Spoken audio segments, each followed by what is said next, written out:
Welcome to EGCC Career Development, your one-stop shop for all things career. Today, we are showing you the intros of how to make a resume in 5 minutes.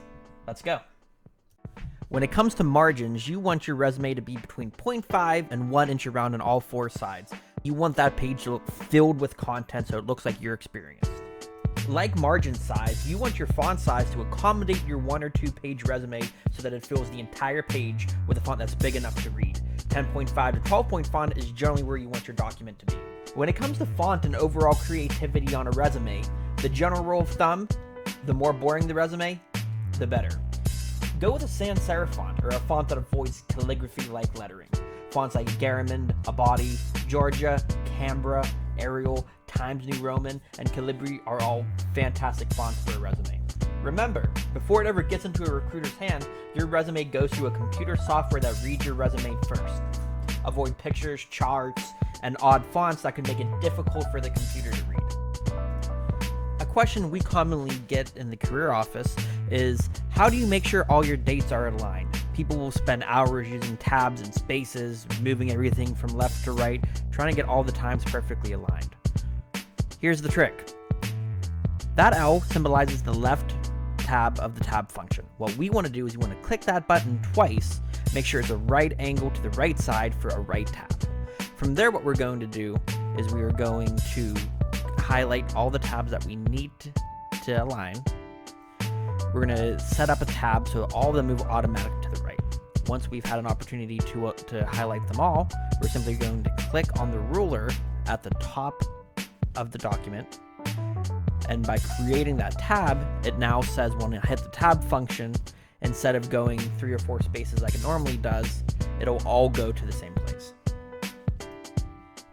When it comes to the education section, make sure you list when you expect to graduate. Make sure that you include your GPA if it's a 3.0 or higher.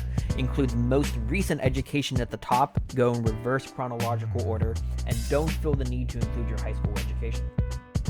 The majority of your resume should be filled with your relevant experience, your work experience, however you want those categories organized. And you can use 2 or 3 different headers as long as it has the most relevant information at the top of the document.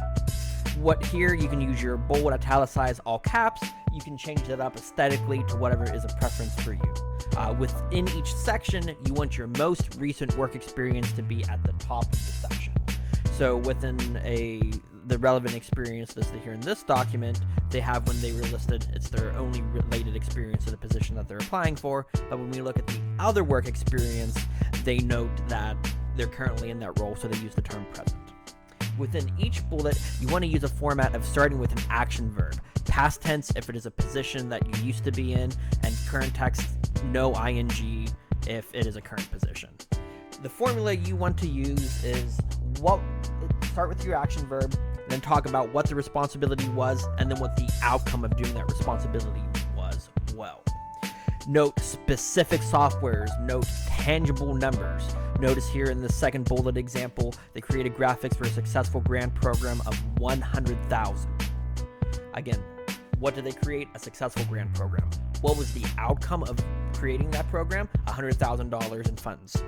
That $100,000 being specific, 5% being specific, over 1,000. Quantify that so somebody that doesn't know about your position can get a grasp on how much you impacted the day-to-day.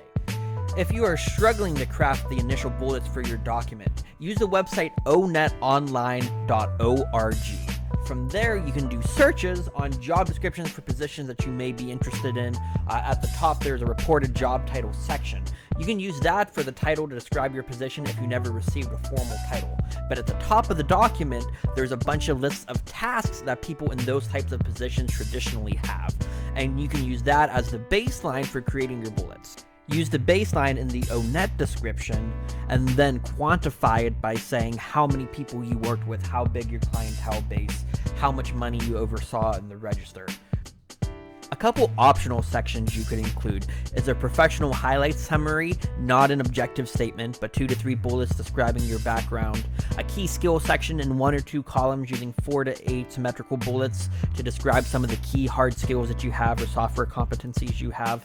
A related coursework section if you're moving into a new industry or you're brand new into a field, or a section like volunteer work or professional development if you have diverse experiences that don't fall under another category. EGCC Career Development is committed to supporting you in your professional development. We collaborate with employers and other departments to bring you the latest knowledge to help you net that dream job. Let us help you by emailing us at careerservices@egcc.edu.